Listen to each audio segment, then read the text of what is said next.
Hello, I'm Dr. Sandy Antunes, and I'm going to be talking about small satellite possibilities for anyone, specifically pico satellites such as CubeSats. We're going to look at the good and the bad of what you can fly in space. I am a professor at Capital Technology University in the Astronautical Engineering Department, and I'm also a freelance analyst. So first thing, anyone sending up something is definitely a thing. The DIY space movement is a thing. I've put out some books on it. There's a maker culture around it. Universities, even high schools, have sent up satellites. Oh, and AMSAT has been sending up for about 4 decades amateur-built satellites. So it's a thing with a history. We're going to be looking at white hat and black hat possibilities. I've intersected with a wide variety of companies and entities in the pursuit of space, some of which are listed here to give you a little bit of background. The key question on the table is, what would you fly up to space? And I mean specifically you. The requirements, what you fly must fit inside a 10 centimeter by 10 centimeter by 10 centimeter cube, hence the name CubeSat, must weigh under 1.33 kilograms with everything including the frame included. And there's really no number 3. It really is, what would you fly within those limits?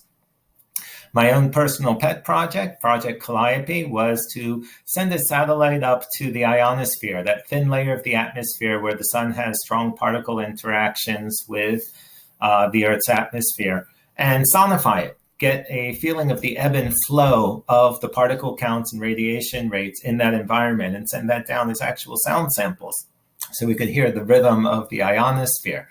So that was my sort of look. First, we have to get rid of some of the complaints that people have about space. First, people worry, oh no, stuff in space will blow up. Satellites might crash and that will destroy the Earth like that movie that I saw. First thing is, don't worry about explosions from space. Space hardware generally, at best, would take out other space hardware, and it's really small on the scale of most things. Second, people are like, oh no, we're sending all this money into space. Never quite got that. We don't send money into space. We pay people on the ground and do quite a few jobs to send stuff up to space. And then, of course, there's the feeding the starving children argument. Why do we spend money on space when we should be feeding the starving children here on Earth? And to that, I'll just say, NASA builds the climate and weather satellites that NOAA and the other weather agencies use. So they're improving crop yields, they're warning about hurricanes and tornadoes, they're providing early alert, and of course you have all the communication satellites allowing connectivity. So it turns out space is feeding and saving the children here on Earth. So space is doing a good job with that. So now we're going to switch into supervillain mode, and we're going to say, what are the risks if anyone can send a satellite up? What kind of deliberate evil could someone do with a CubeSat or CubeSat scale mission? So 5 categories that I would loosely break this down into: blowing things up and its variant of kinetic weapons, just ramming things at high speed, doing communications interference and jamming, just the existence, being able to bypass state power with the fact that anyone could send up a payload, and then the last one, which I will call conceptual threats. First thing that you need to know about sending satellites up is orbits are slots or grooves. Once you get in an orbit, not only do you stay there with no effort required, but you're moving at the same speed as everything else in the orbit. You're not overtaking or lagging behind something. If a lightweight astronaut and the heavy International Space Station are in the same orbit, slightly apart, they move at the same speed. They don't overtake, they don't drift, they are at the same speed. For the same reason that if you drop 2 items on Earth of the same shape, but different masses, they'll hit the ground at the same time. So orbits are very predictable. That's part of what makes space stuff feasible. The other thing is, bear in mind at the scale we're talking about, we really do lack space lasers that can take things out. The mass and power curves just aren't there for amateur space lasers yet. Dropping things from space is a very popular thing in fiction and media. Books and movies love to have the mass driver, mass weapon, drop an asteroid on your enemy kind of thing. Going to be a little hard to do with a 1.33 kilogram payload. Mother Nature can drop big things on us because it has millions of years to set things up and lots of spare material. We're not going to be doing that with our teeny little satellite. We can look at some of the power curves for these things. The main issue with trying to make an explosive satellite or a satellite that rams other ones and causes a massive disaster is when we're talking, say, 200-gram effective payload weight past the satellite itself. A payload, weaponized payload on a CubeSat moving at a little over 7 kilometers per second packs 6 megajoules or 1 kilograms worth of dynamite's impact. That's actually 5 sticks worth of dynamite equivalent, and that's $100,000 to get it up there. Plus, you have to sort of target what you're doing. So that's just the kinetic impact of it.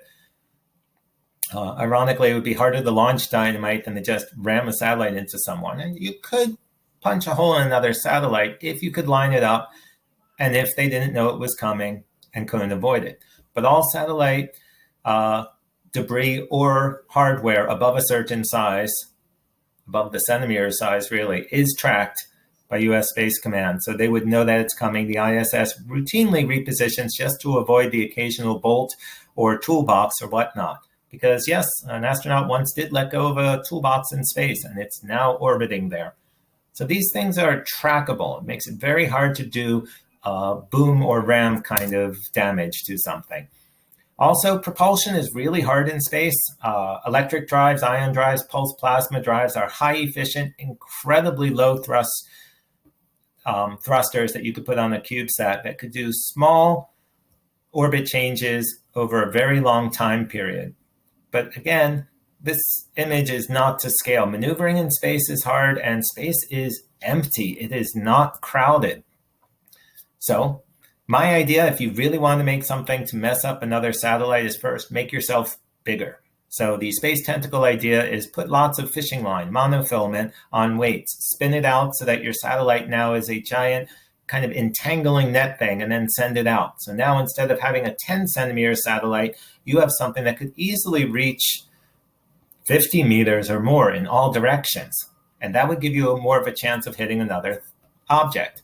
But again, the issue here is space is big, really, really, really big, with multiple orbits that you would have to go into. Even in a crowded geostationary over New York or Beijing kind of area where the comm satellites have to fight for spacing, they still want to have spacing of, that 400 to 800 kilometers between satellites kind of scale. In fact, taking one of the most extreme cases, the NASA A-Train is a series of climate satellites that all move in a row, hence the train, and they all try to pass over the same spot about 2 minutes apart. So they're in the same orbit as a train, about 2 minutes apart, so that they can get nearly simultaneous data on the ground. At orbital speeds of 7 kilometers per second, we're trying to be intentionally as close as possible, are still 800 kilometers apart.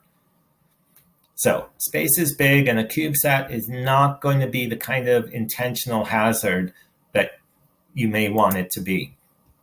I'll also point out that if you want to add extra components, booms, stuff, it's kind of hard to sneak stuff in because you have to go through a launch provider, and launch providers actually want to know what's on your payload and do some checks. So, with the Cactus One CubeSat Capital launch, Virgin Orbit is the launch provider.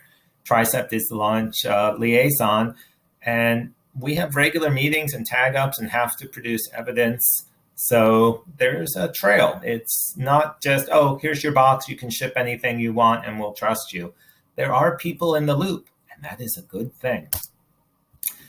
All right, could state agents or larger entities do something? Because I did mention there are pieces involved here. There is slow thrusters, etc. Very either clever, promising, or scary idea that Andrew Rath and I have developed is the idea of the Trojan cube. The Trojan cube is to make a satellite as small as you can that has a little micro thruster and attaches itself to another satellite so it can just perturb it. It's not a boom. It's not a ramming thing. It's annoying it. It's making it spin a little bit, adding a little bit to spin so they have to spin up their reaction wheels, or pushing it a little so they have to use some of their fuel margin. Mostly it's to mess with the ground team. So the ground team shows up and they're like, hey, why do we have an anomaly? Why do we have a slight drift on the satellite? And maybe they program a new update on their ops in order to deal with this anomaly. So you turn off Trojan Cube. Now it settles back to the previous one. They have an anomaly in the other direction. They have to deal with it. So it's a way that you could actually preoccupy the ground team with very, very small changes that aren't jeopardizing the mission, but are requiring their time, attention, and resources.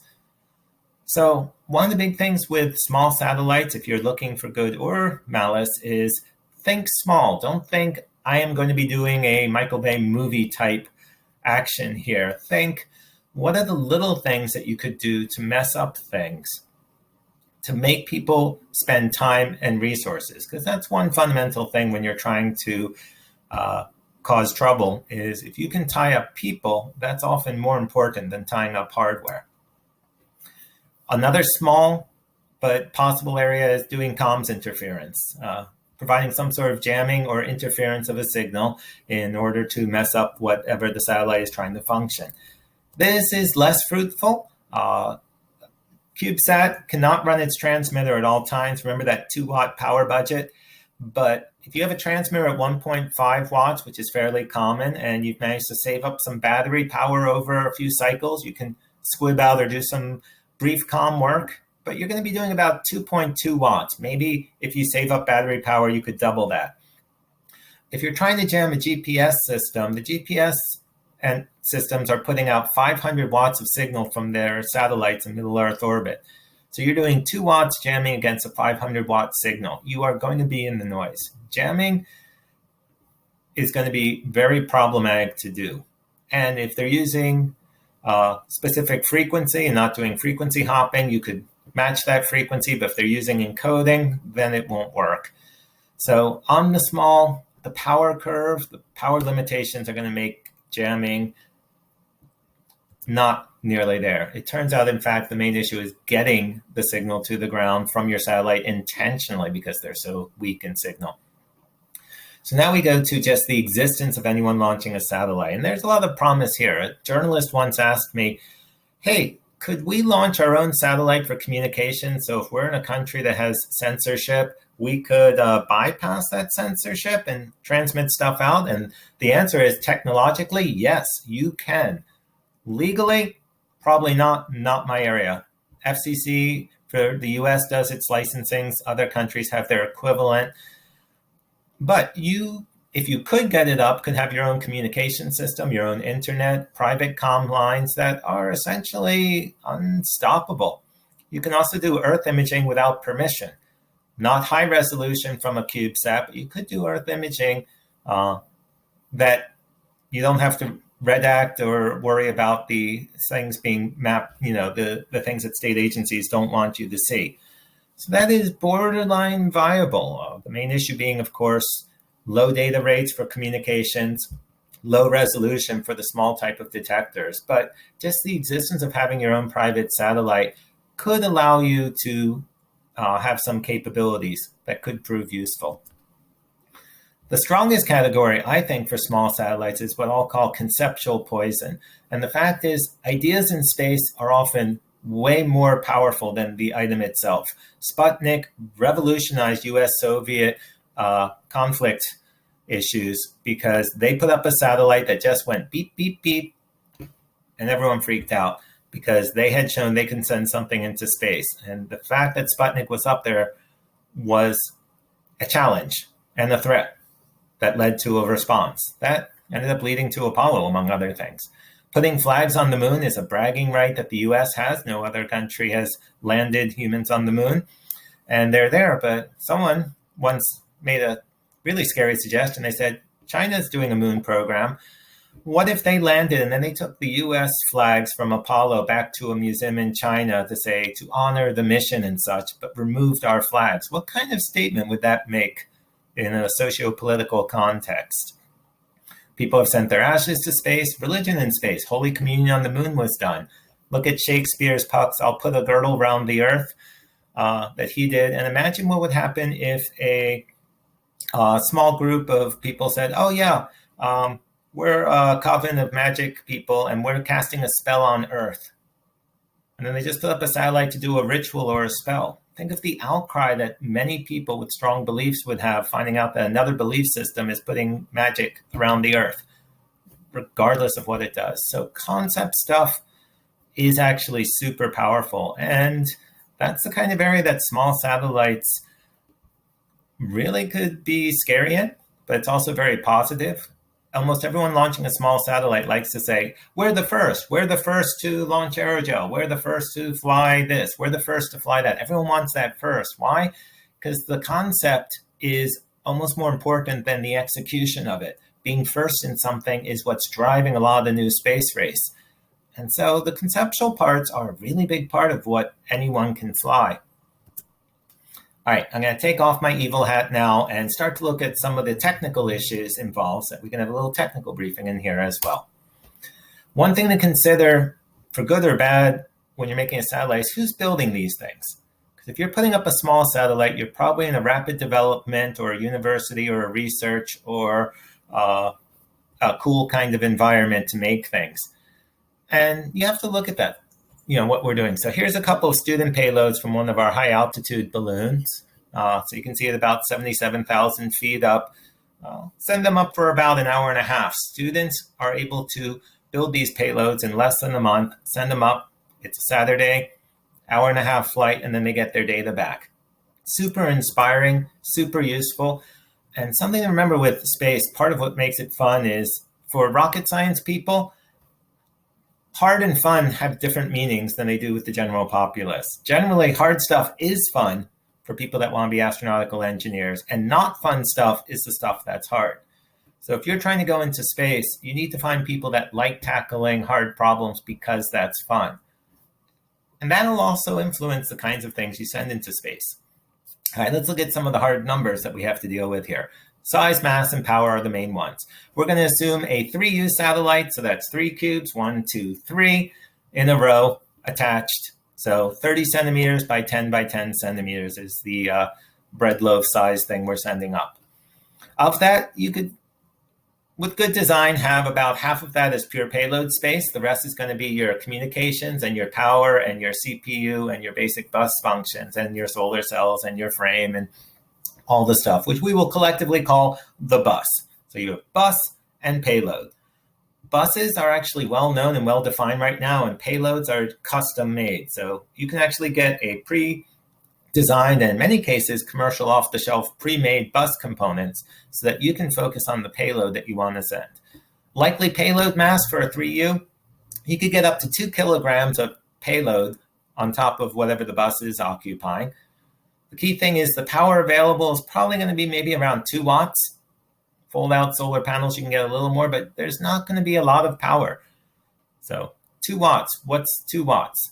Raspberry Pi Zero, one of the smallest lightweight Pis with really good power sipping capability, is 5 volts at 140 milliamps. So that's about 1 watt of power, straight up, a little bit less. An iPhone uses 1/4 of a watt when it's in standby, and when it's in use and actually doing any kind of transmitting or communication, it's using your full 2 watts right there. So these are the kind of power limits that you're going to have to worry about when you're designing what your payload is going to do. It's a neat little list that I took here from the PeteWarden.com site, just looking at what uses power.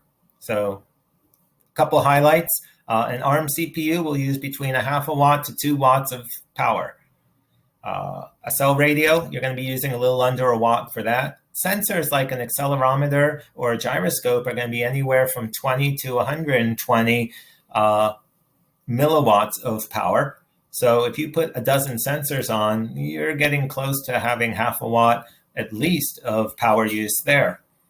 GPS, that's about 1/5 of a watt right there. So as you can see, when you're trying to figure out a power budget for a satellite with 2 watts, that's actually going to be your big operational challenge. You're going to have to figure out what to turn on when. You can't run everything at all times. You have to turn on your comm system. Well, then you have to turn off some other systems. You may have to bank power for a while so that when you do turn on a system that requires a lot of power, like say a camera or a data handling thing, that you have enough power to do that. So your power will ebb and flow, and you really have to ration your power for using it. Yes, you have batteries. Yes, they're charging via solar.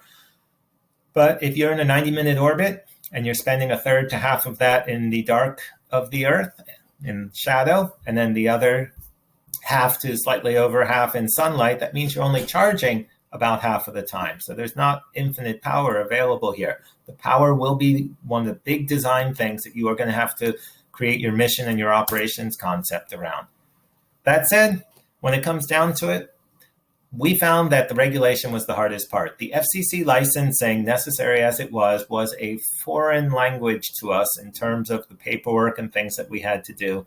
And thank goodness that we had someone helping us out with that. There's other licensing stuff. If you're doing Earth imaging, you need a license for that. Basically, if you're doing something, assume that there's probably a license for it somewhere. A couple resources that can really help you out on that. The NASA CubeSat Launch Initiative was the free launch program that we at Capital competed for, and we're one of 14 teams that won a free launch from NASA for our 3U CubeSat. And the CubeSat Launch Initiative has put out CubeSat 101. It's a free book that is there for first-time CubeSat developers, and it actually is great for going through what you need in terms of licensing, in terms of testing, in terms of specs and requirements. It's super, super useful. And then we also have released, as mentioned, our CubeSat cookbooks, our GitHub site, which are there for the entire community. So let's get to some numbers here. If you're a university or not-for-profit, this is where your major costs will come from. Why university and not-for-profit? You usually can get a cheaper launch, and a lot of your labor is going to be reduced cost or free because you're relying on students, volunteers, or the hybrid volunteer student. So what are we looking at? The frame or structure for it, $10K. The bus that has the power and the solar and the CPU stuff that's required to support it, $10K. Your comms unit, $10K. There's some really nice tech out there with Global Star that they have ready to go commercial off-the-shelf comm units that they handle the FCC licensing, and they work through the Global Star satellite communications network. So you can just access your satellite from a web browser, and you don't need a ground station. You just need your subscription to their service, and you can get data to and from via internet. Your actual payload, the cost on that could be variable. If you're deciding to send the most expensive payload in space, and you're making platinum-covered diamonds for some reason, that'll be pretty pricey. If you just want to put up a little transponder that beeps, what's called a beep sat, first off, it's been done. It's not novel. There's no new tech involved. Think of something better. So everything else will fall somewhere in between that. Flight software, there's lots of open source possibilities. Cactus One, we're releasing ours as open source. There's a fantastic setup called Core Flight System, available from NASA Goddard as free open source, that is both the flight software stack and integrates with ground system, and has it's open source. You can mod it, has sample modules and guides to work with. And there's some other ones that are out there, always an evolving field. Your labor, as mentioned, is variable. Labor, if you think about it, is going to end up being probably the highest cost here, because we're right now looking at stuff that's around the cost of a sports car before we get to labor. Essentially, you could buy a Tesla or you could build your entire satellite. They're about the same cost before you factor in labor. And if you have volunteer labor, students, etc., that really helps with your labor profile. You'll have to do both thermal vacuum testing to see if it will survive the environment of space in terms of vacuum and thermal extremes, because you're making something that has to go from maybe negative 250 to positive 300 degrees in terms of survivability. And then you also need to do shake testing, vibration, will it survive the rocket launch? Generally, if your satellite survives the rocket launch, it will survive in space. The rocket launch is the hard part, getting things up there in terms of survivability. How do you get tested? Network, find out who has test facilities, find out what you can do. For Cactus One, Moorhead State University was awesome in providing support. We gave them a test rig for testing the new 3U tabbed format that they could put in their system in return for getting a free test as a one-time thing there. A lot of places will do it either a trade, quid pro quo, free, maybe. Depends how networked you are. So again, the base satellite, before you consider labor and testing, is the cost of a sports car. Of course, you have to get it up there. That's the hard part. Typical launch costs are about $100,000 for each 1U of satellite. So for a 3U, depending on how your negotiating and networking skills are, you're talking $100,000 to $300,000 for your launch cost to the provider. So basically, that's the cost of a house. So if the satellite itself costs as much as a car, you're spending the cost of a house to launch that car's worth of cost into space. So as launch prices get lower, more space becomes opened up for amateurs and small scale things, and this talk becomes even more relevant. Again, we can help. So some of the resources we've put out there to jumpstart you on this, we have 3 cookbooks. One that's an engineering guide for people that are ready to get into the thick of it. We have a newcomer's guide that is a gathering of lessons learned from the teams and some general framing that's useful. And we have a specific third one on how to create your own power system for your satellite, an electrical power system to deliver whatever your satellite needs in terms of power and performance. We also have the High Altitude Balloon Handbook, which is a guide for anyone that wants to start high altitude balloon work so that you can test your payloads in near space at that 70 to 100,000 foot mark. We have Puzzle Set, which is a set of 3D printable shells that you can use to prototype your satellite. So they are actual interior size being the same as a CubeSat, and they lock together so you can try different configurations and different shapes to come up with what will fit inside your satellite before you have to get to the bending metal point. And then we actually have hardware CAD files for the circuit boards that we flew. We flew a Raspberry Pi Zero as our main processor with the flight core written in Python. So all of these materials are available on the GitHub site. And I do want to make an acknowledgement to the Maryland Space Grant Consortium for helping us fund this mission that was done entirely with undergraduates. About 30 undergraduates over 3 years built and launched the satellite that you see pictured there. Launch is currently scheduled from Virgin orbit by the end of the year, and it's already been integrated with the spacecraft, so it's out of our hands and soon to go up. So we're incredibly excited about that. So it really comes down to the question of what would you fly to space? And again, the requirements, 10 by 10 by 10 centimeters under 1.3 kilograms, and then the rest is up to you. So that is the challenge I'm putting to you. What would you fly in space?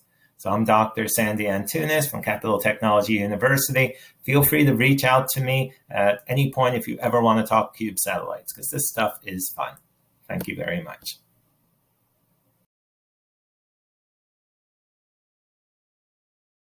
Hi, I'm Gurney, and I'll be talking about some of the Aerospace Village's technical initiatives. So who am I? In the community, I'm known as Gurney a lot of times. In my day job, I'm Jim. I am currently the CTO, CHO of the Aerospace Village, and I'm also one of the founders. I've spent a lot of years in aerospace industry, specifically cybersecurity. I've spent about 30 years in aerospace, and of those 30 years, 20 years has been specifically in cybersecurity. My concentration really has been in offensive security, which is, you can think of as breaking things to make them more secure. And I've really had the opportunity to work with a lot of types of systems and technologies, including avionics and airport and airline, but also some things you might not think of standard technologies for aerospace, which would be industrial control systems, SCADA, manufacturing, RF systems, and satellites too. When I started learning about hacking and getting into hacking, which was many, many years ago, there weren't really any books or classes or certificates or even degrees in cybersecurity. So a lot of what I learned through the hacker community. So, and that was from going to conferences like this or going to DEF CON and other conferences and being part of the community and learning through it. So the work I'm doing with Aerospace Village is really to promote education for those who are getting into aerospace cybersecurity and to help out those who are already in it. So let me talk a little bit about aerospace cybersecurity. We depend on aerospace technology every day. Our cell phones are satellite receivers. We depend on satellite communications for voice and internet. Our friends and family and lots of people we know and ourselves, we depend on secure aerospace for when we're flying. A lot of things we do every day depend on aerospace technology, like logistics and shipping and all sorts of commerce depends on aerospace systems and their security. We know that there's a lot of help that is needed in industry and government and defense. So we are desperately really looking for aerospace cybersecurity specialists. Aerospace cybersecurity is different than IT. The technology is different. It's more like embedded systems, almost more like industrial controls and SCADA systems in some sense. It's hard, it's complex. There's lots of rules and regulations and standards that have to be met in the systems, and that's not even including cybersecurity. For a lot of people, it's really difficult to get experience in this area. You basically have to be in aerospace already to learn about aerospace systems. So it's hard to know how to defend aerospace systems when you don't already know the core technologies behind it. So the Aerospace Village is working to build a community that is interested in aerospace and the intersection of aerospace and cybersecurity. We're all about education, collaboration, and partnering with universities, individuals, industry, and government organizations, and really looking to build the next generation of leaders in this area. There's, as I mentioned, a lot of need for people who have this sort of experience and knowledge, and so we want to grow that. And part of the hacker ethos is learning about technology and exploring it, and that's really important to understand how to protect it. But we need to do it in an ethical and responsible manner. We would not want to go out and start hacking an airplane that's already flying. That would not be ethical or responsible. But there's a lot of different ways that we can learn about aerospace technology and how to apply cybersecurity to them that does fall under ethical and responsible approaches. So we want to promote and provide opportunities for those in the community to learn more about aerospace technology and be able to do it in a safe, ethical, responsible manner. So what the Aerospace Village is working on are a set of technical initiatives. We want to work in collaboration with a number of partners, and that includes universities, individuals, industry, and government agencies. We want to develop technology experiences that are more accessible to the average researcher or average hacker. Like I said, there's not currently a lot of opportunities necessarily to do this, and there is some information. It's dispersed, not really pulled together. And so what we'd like to do is develop things like CTFs and challenges, work on CubeSats or FlatSats and related simulators, look at aerospace protocols, which tend to be very different than IT protocols, internet protocols. Take a look at aviation simulations and other things like high altitude balloons or high powered rocketry are areas of aerospace that not everyone has opportunity to work in, but they have a lot of exciting technology going on in that. We'd like to take a look at the technology involved in RC aircrafts and drones. We can learn a lot about aerospace core knowledge through those, and those sorts of technologies are becoming increasingly important to the things that we do every day. And one of the longer term goals, which I would like to see, it's kind of a dream, would be actually to develop aerospace hacker spaces. That's kind of a far horizon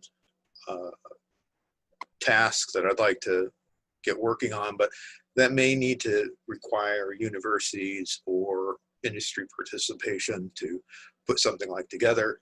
It still might be very limited to physical access, so part of that would be planning to do remote access so that people could get in and work with the equipment remotely. All of these are long-term goals. It's not something that we'll be able to create in a month or a year. So it's a horizon of about 5 years or plus. And as I said, we need help.